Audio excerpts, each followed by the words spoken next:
all my friends here and colleagues. I thank Siva Shanmugam for giving me this opportunity, but for him, I will not be before you today. And he requested that if I explain on this Tamil Nadu Police Subordinate Service rules, people who want to come into practice in service law and young lawyers will be benefited.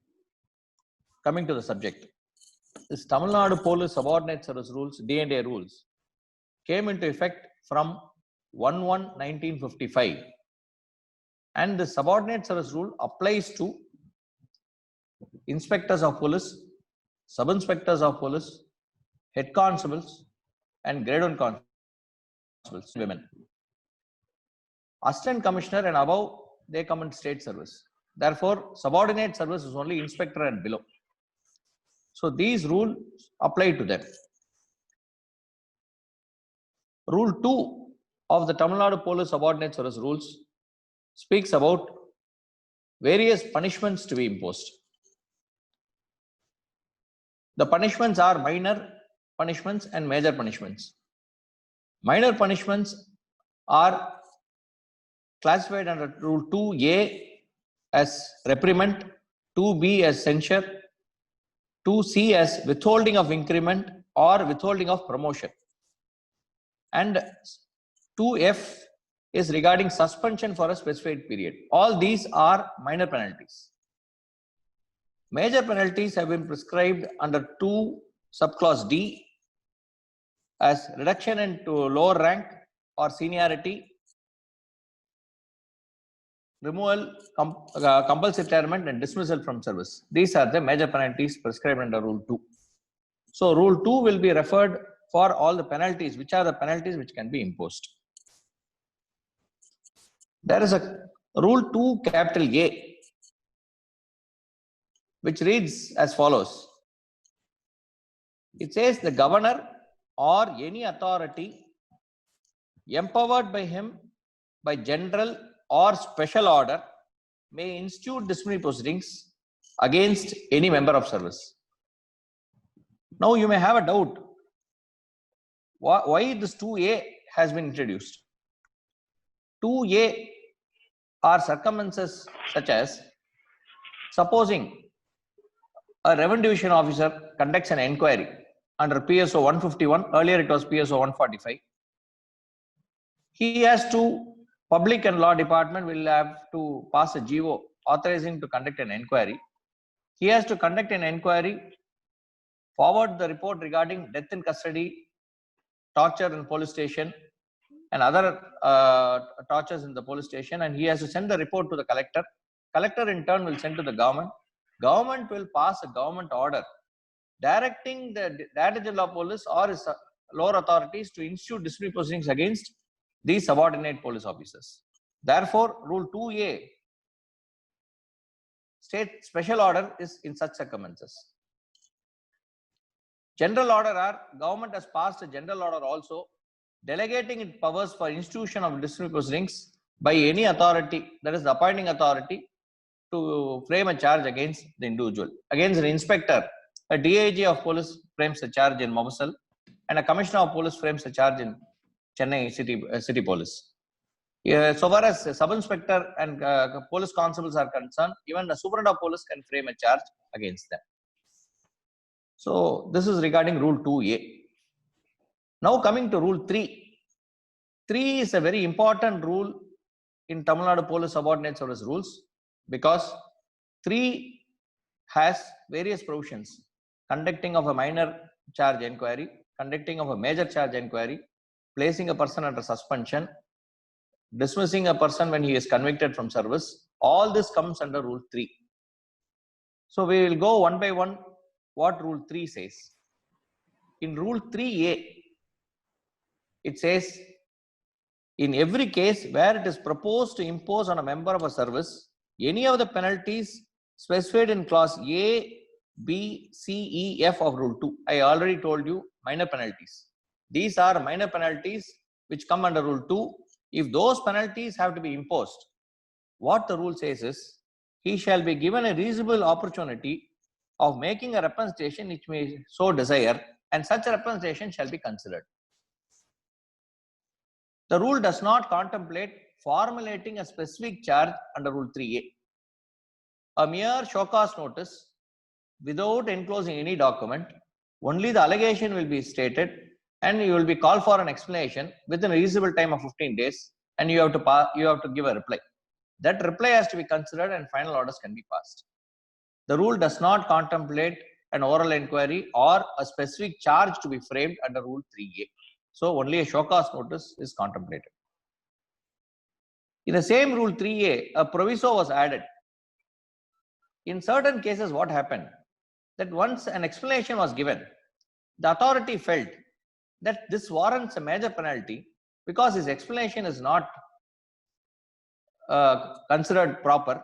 Therefore, this allegation warrants a 3B inquiry. In such cases, the proviso was added saying that where the authority decides to impose a major penalty, this 3A charge shall be dropped and a 3B will be formulated. Now, coming to the important Rule 3B of the Tamil Nadu Police Subordinate Service Rules, which gives lot of opportunity to the delinquent government servant from the stage of framing the charge till passing of final orders. These reasonable opportunities, though contemplated by the principle of natural justice, the rule itself says these are the things to be done. Let us go one by one under Rule 3B. Every line of Rule 3B is very important because we have been challenging charge memos under various grounds, and these grounds have been entertained by our High Court and Supreme Court, and we have got the charges quashed on various grounds. Let me go one by one. Rule 3B starts in every case where it is proposed to impose on a member of a service the penalty specified under D, that is reduction in rank, H is removal from service, I compulsory retirement, J dismissal from service, all are major punishment. The grounds on which it is proposed to take action shall be reduced to form of a definite charge or charges, which shall be communicated to the person together with the statement of allegation on which each charge is framed. Now, the charge has to be framed on the grounds which have been stated, and the charge should be definite. What do you mean by definite charge or charges? The charge cannot be vague. See, supposing a police officer receives a bribe and a preliminary inquiry is conducted and charges are framed. We used to regularly see the charges are framed in such a way that no date, time, place of occurrence or person who offered is given. The charge will read as unbecoming to a police officer in having demanded rupees 300 from the vegetable vendor every month. This is how the charge will be. So these charges, which are vague charges, were quashed by the High Court and Supreme Court. I will cite 3 decisions which are important for this. Whenever a charge is vague, you have to refer to these judgments. One is 1973 SEC, page 548, para 5. 1979 Law Weekly, Justice Veerasami's decision. 1979 Law Weekly, page 428 at page 432, and 2013 6 SEC, page 515, para 15 and 16. In these, there are several other decisions. I am only citing 3 decisions which have said that vague charges have to go. Even the inquiry, subsequent punishment, everything has to go if the inquiry is conducted on a vague charge. Therefore, the first requirement of the rule is there should be a definite charge. It should be accompanied by a statement of allegation along with the charge. Next requirement. After that, even the charge is after communicating the statement of allegation on each charge and of any other circumstances which is proposed to be taken into consideration while passing orders. Supposing the authority wants to pass an order, he wants to take into account certain preliminary inquiry reports on the fact-finding inquiry report, he wants to take that into consideration. Even that should be communicated to the delinquent officer. The delinquent officer should be given the list of documents, list of witnesses, along with the charge memo. So whatever is going to be relied by the disciplinary authority, that should form the part of the charge. Along with the charge, all this should be given. This is the next requirement. Thereafter, he shall be given within a reasonable time to put forth his written statement of defense and to state whether he desires an oral inquiry or to be held in person. So, after communicating the charge, the disciplinary authority has to give him 15 days reasonable time to give his explanation on the charge. This procedure is adopted for the reason, supposing I am able to establish on my explanation itself that the charge ought not to have been formulated against me, and I am able to convince him, even at this stage, the authority can drop the charge against me. Therefore, the first 15 days time is given to give the explanation, and supposing that explanation is not accepted, and I ask for an inquiry, I say I also want, if you don't accept the explanation, I want an oral inquiry and personal hearing. Then an oral inquiry shall be held if such an inquiry is decided by the person or is directed by the authority. Suppose I want an oral inquiry, it has to be done. Supposing the authority feels, even if you say I don't want an inquiry, I have to hold an inquiry, the rule permits him to hold an inquiry. So therefore, the disciplinary authority at this stage will be appointing an inquiry officer. So charge memo is framed by the disciplinary authority. He will be appointing an inquiry officer. He will ask for your explanation. After receiving your explanation alone, he will be appointing an inquiry officer. Supposing an inquiry officer is appointed and that order is communicated to you, even at that stage, the delinquent has got an opportunity to say, kindly change the inquiry officer. He is biased against me. He is the person who gave the complaint. Therefore, this assistant commissioner should not conduct an inquiry, or this superintendent of police should not conduct an inquiry. Kindly change the inquiry officer to somebody else, or else I will not get justice. At that stage, the inquiry officer can be changed. That is why the requirement is an inquiry officer who is appointed, his name, an order should be passed to that effect, and the disciplinary authority should communicate the inquiry officer to him. Thereafter, in the oral inquiry, suppose the inquiry is commenced. At the oral inquiry, evidence shall be heard as such of the allegation that are not admitted, and the person charged shall be entitled to cross-examination of witness, to give evidence in person, and to have such witness called as he may wish. So, like a regular trial, in the oral and even in a departmental inquiry, witnesses should be examined in my presence, in the delinquent's presence. He should be given the opportunity of cross-examination. He can also give the list of witnesses who he wants to examine. He himself can give evidence. Even the delinquent himself can put him in the box and say that he wants to give evidence. These are the reasonable opportunities given under the rules. Supposing I give a list of, the delinquent gives a list of witnesses. The inquiry officer, the rule says, can say that I am not calling that witness. That is provided under the rules itself. Provided that officer conducting an inquiry for special and sufficient reasons to be recorded in writing refuse to call a witness.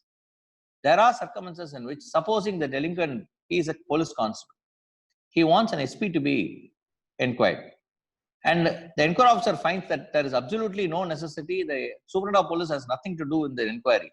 The inquiry officer can refuse, saying, I will not examine. That is the power given there. Now, after the oral inquiry is conducted, the inquiry officer is supposed to submit his report, inquiry report, on each charge. Suppose 5 charges are framed. On each charge, he has to record the prosecution witness, he has to record the defense witnesses, what they have stated, he has to record the cross-examination. All these witnesses which are examined in my presence and cross-examinations are made, those statements should be signed by the delinquent, by the inquiry officer, and given the same day. This is a procedure requirement under the administrative orders of the department. So all the statements should be given even before the inquiry is concluded, before the next witness is examined. Thereafter, the inquiry report should contain all this, and the inquiry officer should give a specific finding whether charges are held as proved or not. The inquiry officer is not supposed to recommend any punishment in the inquiry report. This used to happen in those days in 1990 or 92. We have seen inquiry reports where the inquiry officer will recommend punishments, that why so and so should not be punished. He should be imposed a major punishment. These recommendations were there in the inquiry report. That should not be done. After the inquiry report goes to the disciplinary authority, the disciplinary authority has to give the copy of the inquiry report, call for further representation on the inquiry report without coming into any pre-conclusion. He has to have the inquiry report in one hand, give a copy of the inquiry report to me, call for my further representation within reasonable time of 30 days, and the delinquent officer has to give his written statement of defense. This written statement of defense, the petitioner, the delinquent has got two other occasions he can give. One before commencement of the oral inquiry, one at the time of end of the inquiry before the inquiry officer. Third is as a further representation on the inquiry report. So you can see how many reasonable opportunities are given under the rules. All this should be utilized by the delinquent government servant. And on the further representation, he has to point out what all the mistakes conducted in the inquiry report, how the evidence is perverse, and how the inquiry report is null and void. This he can point out and give an explanation, based on which orders can be passed by the disciplinary authority. Now coming to rule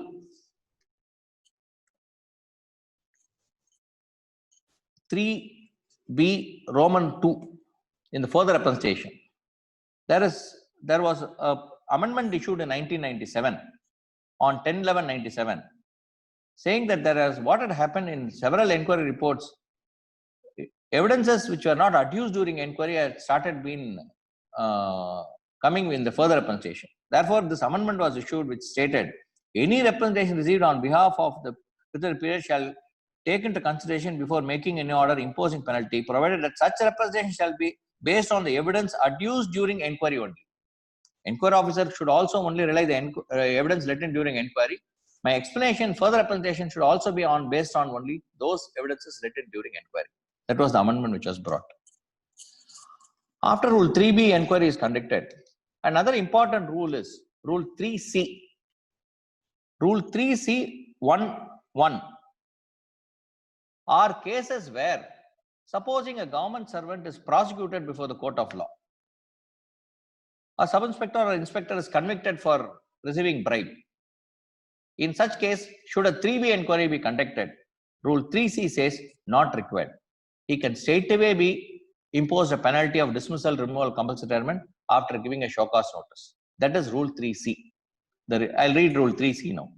The requirement of sub-rule B shall not apply where it is proposed to impose on a member of a service any such penalty is referred to in clause 1 of the sub-rule on the basis of facts which have led to the conviction in the criminal court, whether or not he has been sentenced at once by such court to any punishment, but he shall be given a reasonable opportunity of making a representation.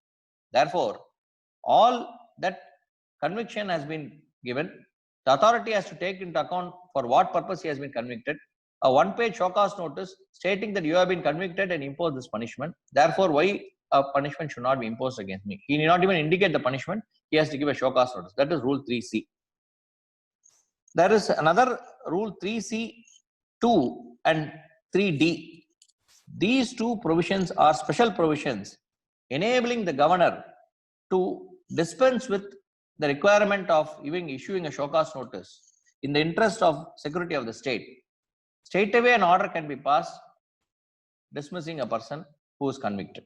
That is these two clauses, which very rarely happens. We have not come across any such. Now, coming to most of the litigations being filed under Rule 3E regarding suspension. This is a very important rule where there are several circumstances in which a government servant, a member of a service can be placed under suspension. Suppose a member of a service can be placed under suspension on 5 different contingencies. They are: 1, supposing an allegation comes to the knowledge of the authority, a fact-finding inquiry is conducted, a charge is contemplated against against the government servant, then he can be placed under suspension on the ground that an inquiry into grave charge is contemplated. So there, the charge should be to impose a punishment under Rule 3B, not a 3A. A person cannot be placed under suspension for minor allegations. A person can be placed under suspension only for a major charge. That is why the word grave charge is issued under Rule 3E1. Supposing the government servant is, the police officer is still continued in service. The disciplinary authority, after preliminary inquiry, frames a specific charge. The second reason mentioned for suspension is where an inquiry into grave charge is pending. Before commencement of the inquiry, charges are served, a person is placed into suspension to avoid tampering of witness. Certain cases they are transferred, certain cases pending charges he is placed into suspension. In cases where a criminal case is registered, an FIR is registered, and it is under investigation, clause 2 of Rule 3E1 says a complaint against him of a criminal offence is under investigation, he can be placed under suspension. Supposing during investigation he is not suspended, charge sheet is filed. Even that stage, pending trial, a government servant can be placed under suspension in public interest. So after these four contingencies, suppose a member of service is arrested, he is detained in custody for more than 48 hours, then deemed suspension, he will be placed under suspension from the date of arrest, and an order of suspension will be given retrospective effect under this sub-rule. These are the 5 circumstances under which a person is suspended before an inquiry. Now coming to clause 3E, 3 and 4. 3 is a member of a service, suppose an inquiry is held, he is dismissed from service, he prefers an appeal to the government or he prefers an appeal to the Director General of Police. The Director General of Police feels that his appeal is correct and he cancels the punishment, but orders a de novo inquiry. Can that person be reinstated in service? No. The rule says he should be placed under suspension from the date of dismissal. So till the de novo inquiry is completed, this Rule 3 has to be invoked and he has to be placed under suspension. Then what is Rule 4? Rule 4 are cases where the dismissal, removal, compulsory treatment are set aside by the court of law. Supposing an inquiry report is not given, so the court feels that opportunity was not given and it quashes the punishment, remits it back to pass final orders. In that case also, he need not be reinstated. He can be placed under suspension. That is Rule 4. Rule 3E5, I would request all the junior lawyers to take note of this. If a member of a service, a police officer comes to you to ask you to revoke the order of suspension, go before the court. Kindly prepare a representation under Rule 3E5. This rule enables the authority who passed the order of suspension or the authority who is higher than him to revoke the suspension. The rule reads as, an order of suspension made or deemed to have been made under this rule may at any time be revoked by the authority which made or is deemed to have made the order or by an authority to which the authority is subordinate. Therefore, even before coming to the court, you can make a representation to the authority on facts saying you are innocent, your client is innocent, and a representation can be prepared, made to the authority to revoke the suspension. But practically speaking, I am yet to come across one order passed by the authority under Rule 3E5 revoking the suspension suo motu. But there is a provision. There is no appeal provision provided for suspension under this Tamil Nadu Police Subordinate Service rules. Only this representation is given under 3E5. So for exhaustion of remedy, this 3E5, a representation can be prepared, given, and then a writ petition can be filed. Now coming to Rule 4. Rule 4 has to be read with the schedule along with the Tamil Nadu Police Subordinate Service rules. Rule 4 states which under Rule 2 which punishment can be imposed by which authority. These schedules you will find it in the end of the rule. The end of the rule will state has 4 or 5 columns. The officer's name will be there, who can pass orders, which punishment he can pass, all this given under Rule 4. Coming to Rule 5, 4A.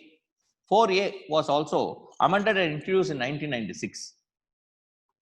What had happened in several cases, more than one officer, an inspector of police working in Madurai, a sub-inspector of police who worked in Madurai would have been transferred to Chennai, and a police constable who worked in Tirunelveli, he would have been transferred elsewhere. All these people would have been jointly involved in one allegation.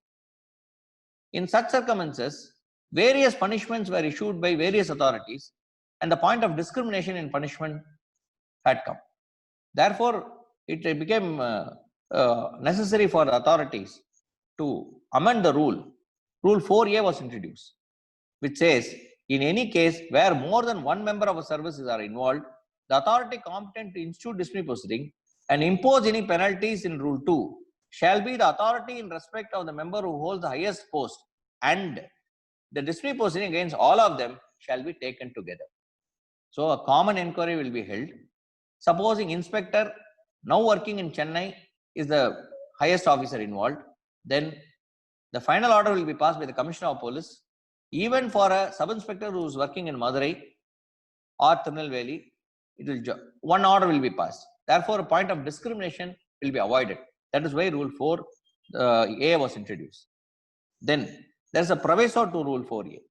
Certain other aspects, what had happened, an assistant commissioner and an inspector or a sub-inspector all were jointly involved. Assistant commissioner comes under state service, whereas inspector and sub-inspector come under subordinate service. Certain doctors or other revenue department people are also jointly involved.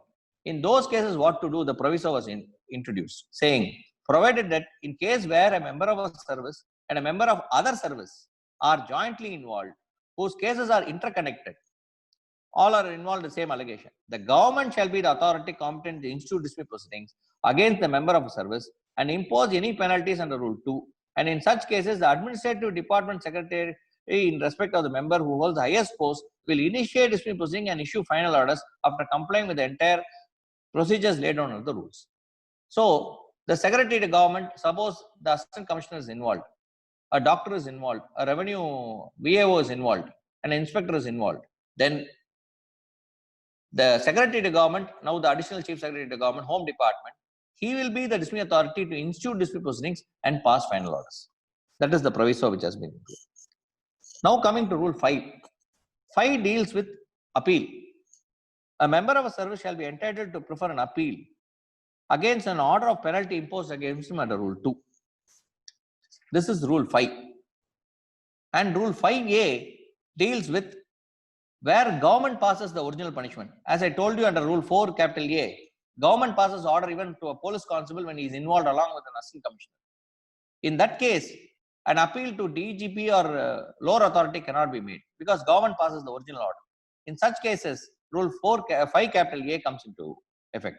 A member of a service in whose case the government has passed original orders shall be entitled to submit within a period of 2 months from the date on which the order was communicated to him a petition to the government for review. So he can give a petition of review on certain grounds which is stated below. The punishment is excessive, that he has not given reasonable opportunity. All these grounds can be stated and Rule 5A can be invoked and a review petition can be given to the government. Now coming to Rule 6. Rule 6 is a medicine as well as a poison. Because Rule 6, under which an appellate authority has to consider my appeal when I give my appeal against the punishment, whether the facts which led to the order was established, whether the facts established afford a reasonable sufficient opportunity for taking action, whether the penalty is excessive, adequate, or inadequate. When I give an appeal, I expect the appellate authority to reduce the punishment, apply his mind to the faults done by the disciplinary authority and the inquiry officer and reduce the punishment. The same appellate authority, if he feels it is inadequate, what he can do comes under clause C, subclause 1. Confirm, enhance, reduce, or set aside the penalty. So he can set aside the penalty, he can enhance the penalty, and he can also remit it back for a de novo inquiry. All this comes under Rule 6. In certain cases where we give an appeal against Rule 3A punishment, Supposing the authority wants to impose a major punishment, then the proviso says wherever you want to impose a major punishment, then you must conduct an inquiry again under 3B, then enhance the punishment. So that is the proviso to rule 6. Proviso 7 is can be ignored because it is only regarding giving effect by the appellate authority. 8 and 9 are important provisions where how an appeal has to be given, within what limitation an appeal should be preferred. All this comes under rule 8. Every person preferring an appeal shall do so separately on his own name. Every appeal preferred under rule 5 shall contain all the materials, all the arguments derived by the appellant, and it shall be submitted through proper channel, and that appeal should be done within 1 month. The limitation of appeal is within 1 month from the date of communication of the original punishment. Supposing for some reason your client or the delinquent is not well, the proviso says you can do it within 2 months. So remember, 30 days is the limitation time, but another 30 days you can explain saying that for some reasons you are not able to give. So appellate authority can still entertain the appeal which was given within 60 days. Before going to the other provisions of 9, I would like to cite certain decisions when the appellate authority passes a non-speaking order. Under rule 6, most of the cases you will find the appellate authority will pass a one-line order. He will say that I consider the appeal, and he will verbatim reproduce the appellate authority, dismissal authority's language, and he will reject the appeal. In those cases, the decisions to be relied are 1. AR 1968 Supreme Court, page 474. AR 1986 Supreme Court, page 1040 and page 1173. 2006 4 MLJ, page 1382. This is a decision on the same rule, Tamil Nadu Police Subordination Rule by Justice Ram Subramaniam. 2013 volume 6 SEC, page 515. In all these decisions, the Supreme Court and the High Court have held that the appellate authority has a duty to consider the appeal independently and pass a speaking order. So that is regarding rule 6, and these decisions can be noted. Regarding rule 10 to 13, all these 4 sections regarding appellate authority withholding the appeal, and where appeals are repeatedly given, the appeals can be withheld. These are the provisions which does not happen at all. Always appeals are forwarded. This 10 to 14, 13 can be ignored. And 14 says you cannot prefer an appeal against withholding of an appeal. That is rule 14. So now coming to rule 15 capital A. 15 capital A is a rule which gives power to the government, head of the department, and appellate authority to enhance the penalty within a time limit. Before going to this rule, you must understand in police department what happens. When a punishment of dismissal or any punishment, minor punishment is imposed, suppose a stoppage of increment is imposed for a corruption charge, the punishment order after passing it has to be circulated by the dismissal authority to the appellate authority immediately. Appellate authority has to review the punishment suo motu. If he finds the punishment is right, he has to forward that to the head of the department. The head of the department, it is called PR file. It is called punishment roll file. This punishment roll file has to go to the head of the department. Head of the department has to apply his mind, review the punishment. If he also feels it is adequate, he can forward it to the government. And the government can review the punishment and it will come back to the original authority. This is the procedure adopted by the department. In these, while this travels, supposing an appellate authority wants to enhance the punishment, he has a limitation of 6 months. Suppose the PR file is forwarded from the decision authority to the appellate authority. The appellate authority can enhance the punishment only within a period of 6 months. Though the rule now in the screen gives a different language. Actually, it was amended in GO 1351, Home Department, dated 13th December 2000. In that amendment, what was incorporated was, there was slight confusion regarding whether the state government, head of the department, can review anytime. That was amended, and a specific provision was made saying appellate authority other than the state government within 6 months of the order to be revised. This was an amendment brought in this GO. So therefore, only the state government has power to enhance at any time. Even the head of the department can pass an order only within 6 months. So now, next you may think that the state government or head of the department or appellate authority can give a show cause notice within 6 months, then sleep over the matter and pass orders after some more time. That cannot be done. Review means passing of orders. Therefore, a show cause notice and final orders should be passed within 6 months. For this, I rely a decision of our Madras High Court, reported in 2017, 3 MLJ, page 7.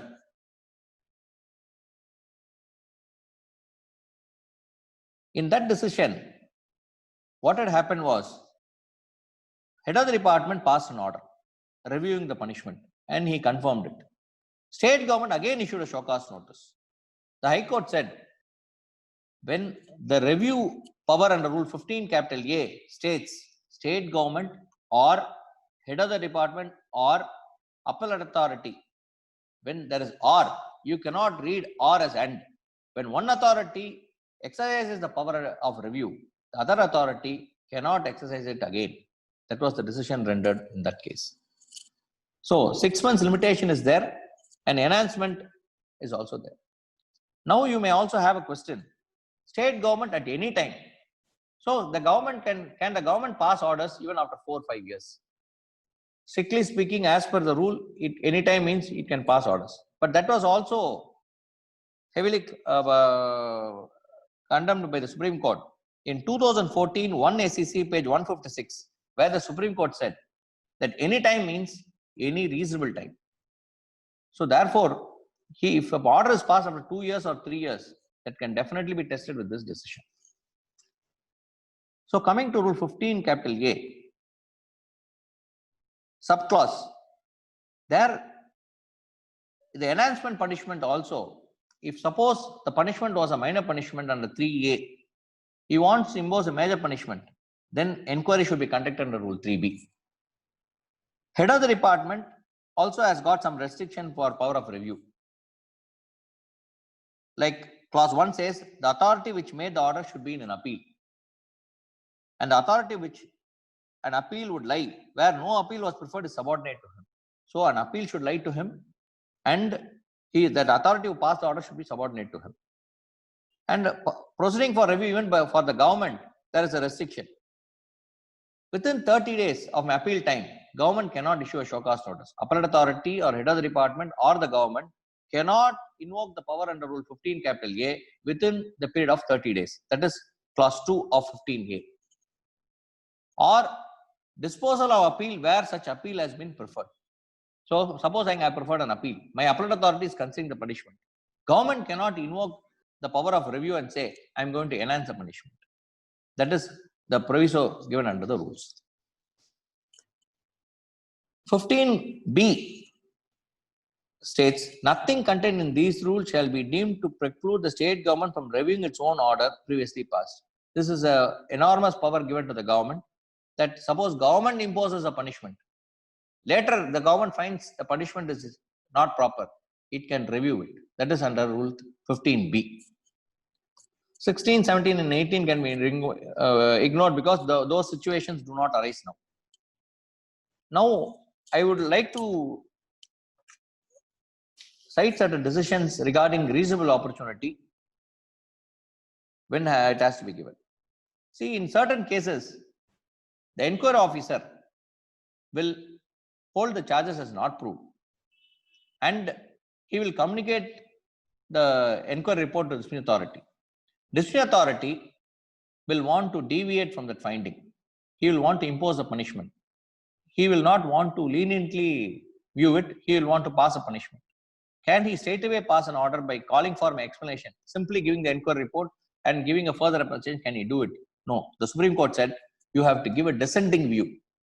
you have to tell why you are not agreeing with the inquiry officer. In your show cause notice, you must give those reasons and communicate the dissenting view. For that, I rely certain decisions. AR 1999 SC, page 3734. AR 1998 Supreme Court, page 2713. 2013 7 SEC, page 251. In all these decisions, the Supreme Court said it is violation of principles of natural justice in not giving a dissenting view from that of an inquiry officer and passing orders. So those cases can be relied. And you may also come across in several punishments when the punishments will be imposed, inquiry, all the witnesses will turn hostile. Defense witnesses also will support you. There will not be any grounds to punish you, but the inquiry officer will want to hold the charges as proved, so he will rely statements recorded behind your back. Suppose in RDI inquiry, which was not given to you, or in a fact-finding inquiry, that statements recorded behind your back will be relied and a punishment will be imposed. In those cases, repeatedly our high courts have held that such a order, relying the statements recorded behind my back, is null and void. Relying the judgment of the Supreme Court reported in AR 1969 SC, page 983. This has been followed. If you type out this judgment, this has been followed by our High Court in various decisions. So these are the principles of natural justice which has to be followed. Then one more interesting point which I would like to tell you, slightly deviating from the Tamil Nadu Police Subordinate Service rules to the Tamil Nadu Civil Service D&A rules. There is no decision on this aspect except one Supreme Court decision. Lot of charges under Rule 17B of the Tamil Nadu Civil Service rules have been framed regarding corruption by invoking Rule 17B. I would say that those charges can be quashed. Reason being, there is a special rule called Tamil Nadu Civil Service Disciplinary Proceeding Tribunal Rules 1955. There is a tribunal in Madras, Coimbatore, and Trichy. In all the corporations, there are tribunals. An IAS officer is appointed and he inquires. That rule very specifically excludes framing of corruption charges by invoking Rule 17B. The relevant portion of the rule is Rule 8A of TDP rules, which says, notwithstanding anything contained in Rule 17 of the Tamil Nadu Civil Service D&A rules, the following procedures shall be adopted by the tribunal in conducting inquiry in case of corruption and also in case of corruption combined with other charges. So, supposing corruption charge combined with another negligent charge is there, that charge can only be framed under Rule 8 of the TDP rules, not under Rule 17B. One more section 8 subclause D states the provisions of Tamil Nadu Civil Service D&A rules shall apply in regard to procedures to be followed in cases other than those of corruption, in regard to any other matter for which no specific provision has been made under these rules. So there is specific exclusion under Rule 8D that Tamil Nadu Civil Service D&A rules can be applied only in other than corruption, not in corruption charges. For this, I would like to relay a decision of the Supreme Court in AR 1996 SC, page 3634. Why I am relaying this decision is, I have argued this case before several judges. Interim orders have been granted, final orders have not been passed, and if this is established, all the charges of corruption framed by the department under Rule 17B has to go. The Supreme Court, in this decision at paragraph 6, states as follows. Before that, I will say how this judgment came. It came from our Tamil Nadu State Administrative Tribunal. Quashed the charges saying 17B is a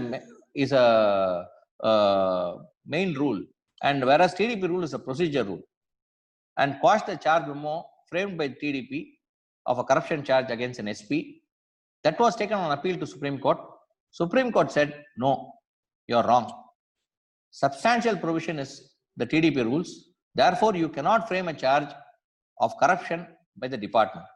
The relevant portion is paragraph 6 at page 2637. I will read the relevant portion. That becomes all the more apparent from the fact that the tribunal has failed to consider the effect of Rule 2 of the Civil Service Rules. The said rule provides that civil service rules shall not apply to the extent it is otherwise expressly provided by or under any law for the time being in force or in any rule. Therefore, we find it that any rule in any other rules which exclude operation of any rule of civil service rules, then the said rule will prevail over the corresponding rule in civil service rules.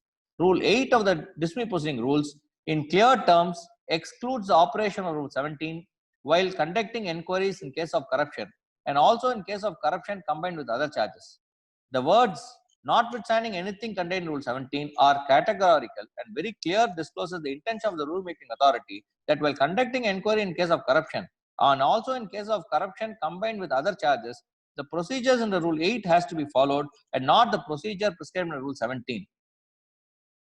This paragraph 6 and 7, the Supreme Court has very clearly said in corruption cases, only TDP rules has to be invoked. They also refer to clause D of Rule 8 at para 6 and say clause D of Rule 8 of the disciplinary proceeding rule also makes the provision clear when it provides that the provision of civil service rule shall apply in regard to procedures to be followed in other than those of corruption and regard to any other matter for any specific provision which has been made under the rules. Therefore, I would say that in cases, if you come across a client who comes to a ministerial service or any person who is governed by the Tamil Nadu civil service rules comes with a charge of corruption, straight away relay this decision and file a writ petition challenging a charge memo on the point of jurisdiction. This charge has to go. Not that your client will go scot-free. He has to be tried by the Tribunal for Dispute Proceedings. Under that rule, he has to be tried. This 17B has to be quashed. That is the point which I wanted to make. I conclude with this and I thank everyone for listening to me patiently. And if anybody has got any doubts, I am ready to clarify the same.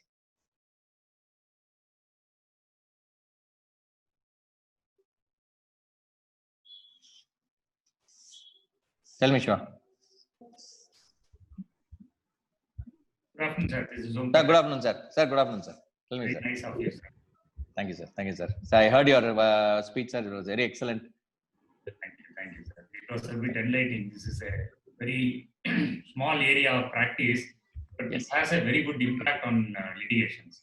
Yes, yes. So I have only one doubt, sir. In what Please. way, what I come to know is that all these disciplinary proceedings are now sought to be made instead of being rules as statutes.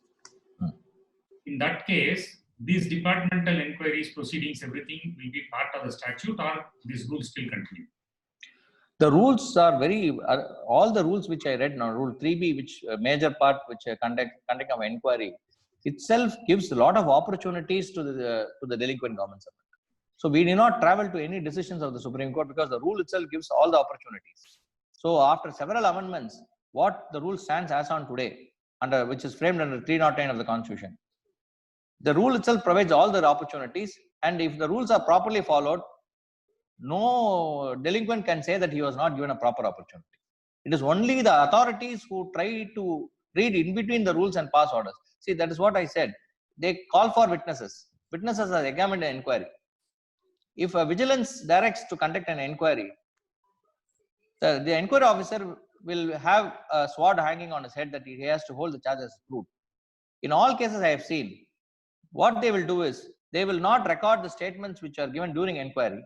They will treat those witnesses as hostile. The inquiry officer itself will cross-examine the witness. All these procedures are wrong, which is not contemplated under the rules. He is only supposed to act as a judge. He is supposed to hear me and pass orders, but he will cross-examine. And he will start relying on statements which were not recorded during inquiry. So if the authorities start following what is contemplated under the rules, all this will not happen. Thank you, sir. Thank you very much. Okay. Sir, I have one doubt. Yeah, please tell me. So you said Rule 15A. Yes.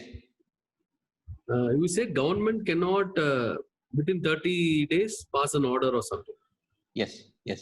But There in is a proviso. 15B, Yes. 15B, you have stated that government has got enormous powers. Yes. How What do has you happened? reconcile this, sir? Yes, enormous power after the 30 days. What has After the happened here? Both are inconsistent. What you pointed was right, but Rule 15 subclause 2, if you come across, I'll just read that rule again. 15 subclause 2.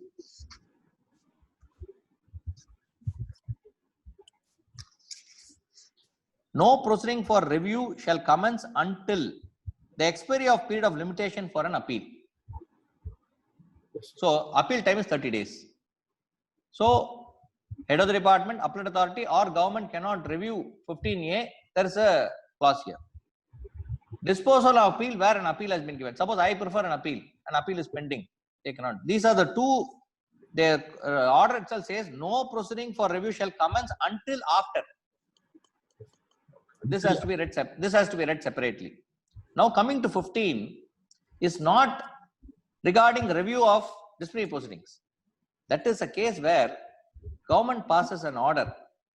Nothing contained in these rules shall be deemed to preclude the government from reviewing its own order previously passed. Supposing previously it has already not show cause notice, it has already passed a GO in some other disciplinary proceedings. It can review that. So this is giving a show cause notice. There it is already passed GO to be reviewed. Suppose under Rule 15A, government passes a wrong order. Under 15B, they can later also review that order. That's the difference between these two. Thank you, sir. Thank you very much. Welcome. Sir, I just call upon Rajendra Kumar to give a vote of thanks, sir. Yeah, please. Sir, I wholeheartedly thank you for lucidly explaining the entire gamut of a very small area. Yes. But it will definitely stay in our minds forever. Whenever any officer comes, we will be in a better position to render greater service to him. All Yes, thanks definitely. to you. Welcome. Thank you very much. It's a very, all I want to very shortly tell is, see this police department, very few lawyers we practice, you would have seen in that field. Yes, sir. It is a very, very small, the disciplinary matter, we get lot of suspension matters, we get lot of disciplinary matters, we get lot of punishment matters. That area is very big. If you start reading this rule twice and thrice, you will master it. It's only 15 rules which is going to be applied. If you read this again and again and read certain decisions of our High Court, most of the juniors can come into this and they'll be benefited. This is dominated by very few of us, which should not happen. All the juniors should come in and it's a very good area. But I also have a request that junior advocates should not take all the briefs which come into their office. I have a small request to make. When a brief comes, when a government servant comes, first see the order. Try to understand whether a writ petition has to be filed or a mere representation to him is enough. Or keeping quiet in certain matters will also be enough. So you must give an impression to that person who came, the client who came, that if you go to this person, he will give you a right advice. Yes. Then what happens is whatever happens to him another 2 years later, he'll come back to you. This is what I followed and my father senior taught me this. That first get the trust of the client. So you should not take all the briefs which come in. You try to examine the case, send back most of the clients who do not require to be filed, writ petition to be filed. Then you will be a successful lawyer. That's it. Thank you. Sir. Thanks a lot. Thanks a lot. Sir, thank you, sir. Thank you, for Shiva. participation. Thank you, Shiva. Thank you. Shiva.